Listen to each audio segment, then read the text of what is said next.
കേരള കോൺഗ്രസിനെ പറ്റി സാറ് ചെയ്ത വീഡിയോ ഒക്കെ ഭയങ്കര വിമർശനങ്ങളിലേക്ക് വഴിതെളിക്കുവാണല്ലോ. മാണി വിഭാഗം LDFിൽ നിന്ന് മാറുന്നു, അതുപോലെ തന്നെ കേരള കോൺഗ്രസ് പിളരുന്നു എന്നീ സംഭവങ്ങളുമായിട്ട് ബന്ധപ്പെട്ട വീഡിയോകളൊക്കെ വിമർശനങ്ങൾക്ക് വഴിതെളിക്കുവാണല്ലോ. ഈ കായ്ഫലം ഉള്ള വൃക്ഷത്തിലോട്ടല്ലേ ഏറ് ചെല്ലത്തുള്ളൂ. ഒന്നുമില്ലാത്ത വൃക്ഷത്തിലോട്ട് ആരെങ്കിലും എറിഞ്ഞുകൊണ്ടിരിക്കുമോ? അതെന്താ അവർ മനസ്സിലാക്കാത്തത്? കേരള കോൺഗ്രസിനെ പറ്റി ഒരാൾ എന്നോട് വിളിച്ച് പറഞ്ഞത് ആർക്കും കയറി മേയാനുള്ള സ്ഥലമാണോ കേരള കോൺഗ്രസ്. കേരളത്തിലെ രാഷ്ട്രീയ പാർട്ടികളെക്കുറിച്ചൊക്കെ എന്താ പറയുന്നതിന് എന്താ കുഴപ്പമെന്താ? കേരള കോൺഗ്രസ് എന്ന് പറയുന്നത് വളരും തോറും പിളരും, പിളരും തോറും വളരും എന്ന് പറഞ്ഞത് നമ്മളാരുമല്ല, KM മാണി തന്നെയാണ് പറഞ്ഞിട്ടുള്ളത്.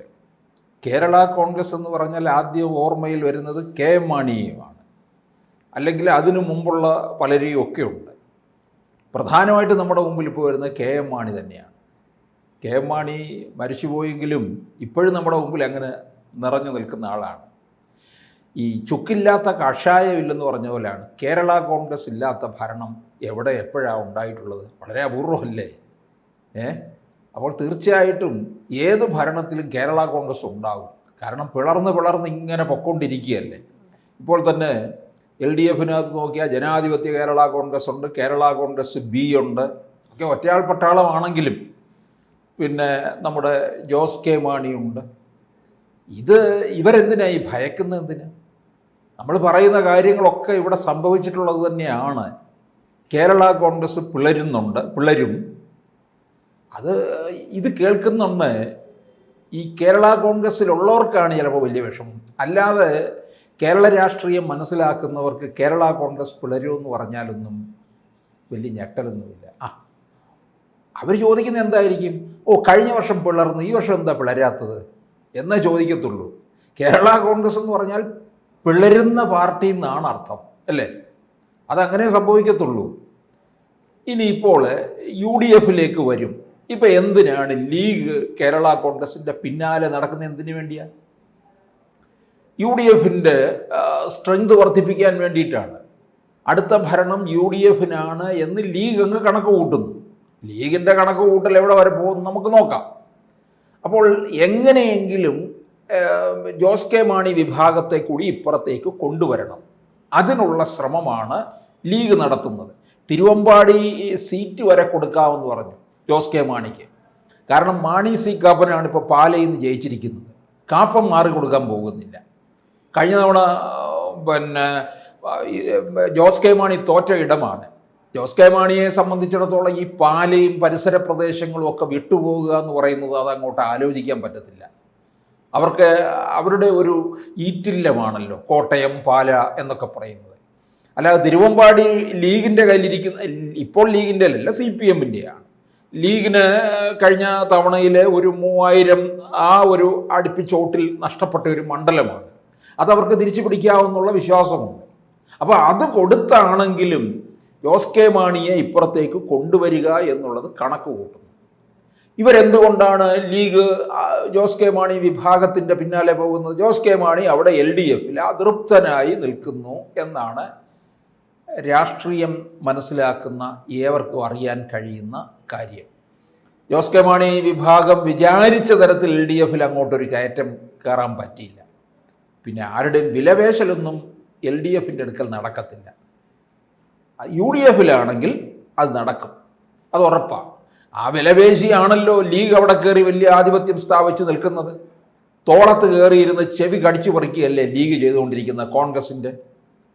അപ്പോൾ തീർച്ചയായിട്ടും ഇവിടെ വിലപേശലുണ്ടാകും, അവിടെ നടക്കത്തില്ല. ആ വിലപേശൽ നടക്കാത്തത് കൊണ്ട് ജോസ് കെ മാണി അതൃപ്തനായി എന്നുള്ളതാണ്.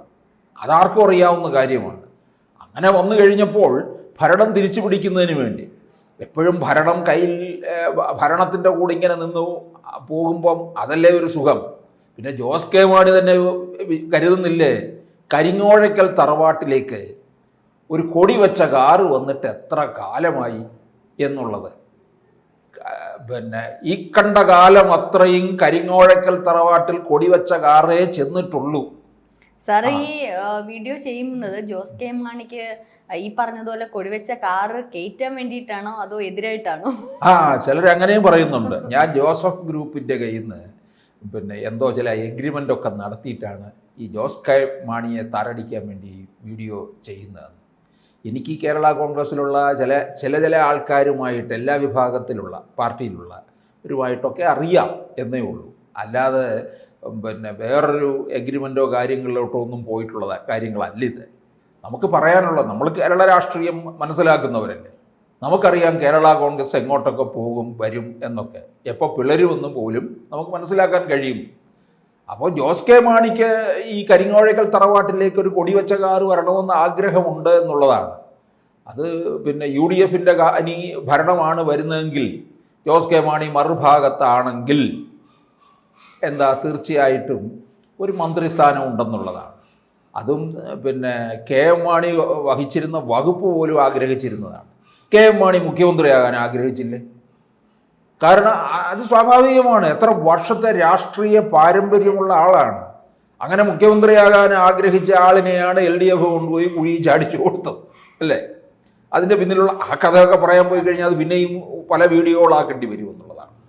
അപ്പോൾ അങ്ങനെ, കാരണം എന്ന് പറഞ്ഞാൽ തൻ്റെക്കാൾ ചെറുപ്പത്തിലുള്ളവർ മുഖ്യമന്ത്രിയായിട്ടിരിക്കുമ്പോൾ പിന്നെ KM മാണി ധനമന്ത്രിയായിട്ടും ഇരുന്ന് ഭരണം നടത്തുമ്പോൾ അതിനകത്തൊരു ഉണ്ടാകുന്നൊരു ബുദ്ധിമുട്ട്. ഇപ്പം കോൺഗ്രസിനെ സംബന്ധിച്ചിടത്തോളം കോൺഗ്രസ് മുഖ്യമന്ത്രി വേഷവും പലരും കെട്ടി ഇങ്ങനെ നിൽക്കുകയാണ്. അപ്പോൾ ഇതിനകത്ത് ഈ മുന്നണി ഒന്ന് വിപുലീകരിച്ച് ഒന്ന് ശക്തി കൂട്ടുക എന്നുള്ളത് ഈ പിന്നെ ലീഗിൻ്റെ ഒരു അത്യാവശ്യ കാര്യമായി മാറി. അടുത്ത തവണ ഭരണം പിടിക്കുക എന്നുള്ളത് ലീഗിനാണ് ആവശ്യം വന്നിരിക്കുന്നത്. ഇല്ലെന്നുണ്ടെങ്കിൽ മുസ്ലിം ലീഗ് ഭ്രാന്തളയി പോകുമെന്നേ. 10 വർഷമായിട്ട് ഭരണമില്ലാതിരിക്കുകയാണ്. ഇനി 5 വർഷം കൂടെ ഇല്ലാതെ വരികയാണെന്നുണ്ടെങ്കിൽ അപ്പോൾ ചോദിക്കാം, ലീഗ് ഇടയ്ക്ക് അങ്ങോട്ടേക്ക് LDFിലേക്ക് ചേക്കേറാൻ ശ്രമം നടത്തിയില്ലേ? നടത്തി. 2021 ചേക്കേറാൻ ശ്രമം നടത്തി. പക്ഷെ പിന്നീട് പിണറായി 2ാം വട്ടം അധികാരത്തിൽ വന്ന ആ വേളയിൽ പ്രതീക്ഷിച്ചു. പക്ഷെ പിന്നീട് അങ്ങോട്ട് പിണറായി വിജയനും മകൾക്കും കുടുംബത്തിനും പാർട്ടിയും ഒക്കെ പലതരത്തിലുള്ള പ്രതിസന്ധികൾ നേരിട്ടു. അപ്പോൾ ആ അവസരത്തിൽ അങ്ങോട്ടേക്കുള്ള ചാട്ടം ശരിയാകില്ലെന്ന് വിചാരിച്ചു. അവിടെ ലീഗ് അങ്ങനെ ചാടിയിരുന്നുവെങ്കിൽ അവിടെ ലീഗിനും പിളർപ്പുണ്ടാകുമെന്നുള്ളത് ഉറപ്പാണ്. പക്ഷേ പിന്നീട് അങ്ങോട്ട് കേരളത്തിൽ ഒരു ഭരണവിരുദ്ധ വികാരം അലയടിക്കാൻ തുടങ്ങി. അതുകൊണ്ടാണ് ഈ പിന്നെ UDFനെ ശക്തിപ്പെടുത്തുക, ഭരണം എങ്ങനെയും പിടിച്ചെടുക്കാനുള്ള ശ്രമം നടത്തുക എന്ന് ലീഗ് കരുതിയത്. പക്ഷേ ഇപ്പോൾ ലീഗിനും അങ്കലാപ്പി നിൽക്കുകയാണ്. കാര്യം, കേരളത്തിൽ BJP ഒരു വലിയ സ്പേസ് ഉണ്ടാക്കുന്നു. പ്രത്യേകിച്ച് രാജീവ് ചന്ദ്രശേഖരനെ പോലുള്ള ഒരാൾ BJPയുടെ സംസ്ഥാന അധ്യക്ഷ പദവിയിലേക്ക് വന്നിരിക്കുന്നു. അവർ പുതിയ നീക്കം തുടങ്ങിയിരിക്കുകയാണ്. BJPക്ക് ഒരു മാസ്റ്റർ പ്ലാൻ ഉണ്ട്. ആ മാസ്റ്റർ പ്ലാൻ അനുസരിച്ച് മുമ്പോട്ട് പോവുകയാണ്. അങ്ങനെ വരുമ്പോൾ ഇത് UDFന് കനത്ത പ്രഹരം ഉണ്ടാക്കും എന്നറിയാം. അതിനോടൊപ്പം തന്നെ UDFിൽ പ്രശ്നങ്ങൾ പലതുണ്ട്. ഈ നേതൃപ്രതിസന്ധി, പിന്നെ ഘടകകക്ഷികൾ അതൃപ്തരാണ്, അങ്ങനെയും പ്രശ്നങ്ങളുണ്ട്. ഈ ഘടകകക്ഷികളൊക്കെ തന്നെ പിന്നെ ഇനി അടുത്തത് LDF ആയിരിക്കും എന്നുള്ള തരത്തിൽ LDF ചില നീക്കം നടത്തിക്കൊണ്ടിരിക്കുകയാണ്. അങ്ങനെ തന്നെ ഈ പറഞ്ഞ് പ്രചരിപ്പിക്കുകയാണ്. ചുരുക്കം പറഞ്ഞാൽ നമ്മൾ ജോസ് കെ മാണി വിഭാഗത്തിനെ ഈ സാർ ആദ്യം പറഞ്ഞതുപോലെ ഫലമുള്ള മാവിനെ കല്ലെറിയൂ. അതുകൊണ്ടാണല്ലോ UDFും LDFും ഈ പറഞ്ഞുള്ള NDA ഒക്കെ ജോസ് കെ മാണിയുടെ പുറകെ നടക്കുന്നത്. നല്ല ഫലമുള്ളത് കൊണ്ട് തന്നെയല്ലേ? കാരണം കുറച്ച് ക്രൈസ്തവ വോട്ടുകൾ ഉണ്ട്. പിന്നെ പള്ളിക്കാരും ഒക്കെ പറയുന്ന അനുസരിച്ച് കൂടിയേ ജോസ് കെ മാണി അനുസരിക്കുകയുള്ളൂ. അല്ലാതെ നമ്മൾ ജോസ് കെ മാണിയെ അങ്ങ് പിളർത്താൻ നടക്കുകയോ ജോസ് കെ മാണിയെ ഇപ്പുറത്ത് കൊണ്ടുവരാൻ നടത്തുകയോ അല്ല ചെയ്യുന്നത്. അതാണ് കേരള രാഷ്ട്രീയത്തിൽ നടന്നുകൊണ്ടിരിക്കുന്നത്. അതുകൊണ്ട് തന്നെ അത് പറഞ്ഞു എന്നേ ഉള്ളൂ. ഏതായാലും വിമർശനങ്ങൾ ഇതോടെ തീരട്ടെ. അല്ല, വിമർശനങ്ങൾ ഇങ്ങനെ വന്നുകൊണ്ടിരിക്കും. വിമർശനങ്ങൾ വന്നുകൊണ്ടിരിക്കുമ്പോൾ നമുക്കും പുതിയ പല കാര്യങ്ങൾ ഇനിയും അങ്ങോട്ട് പറയാമല്ലോ. കൂടുതൽ വാർത്തകളും വിശേഷങ്ങളും നിങ്ങളിലേക്ക് എത്താൻ ABC മലയാളം സബ്സ്ക്രൈബ് ചെയ്യുക, ബെൽ ബട്ടണും അമർത്തുക.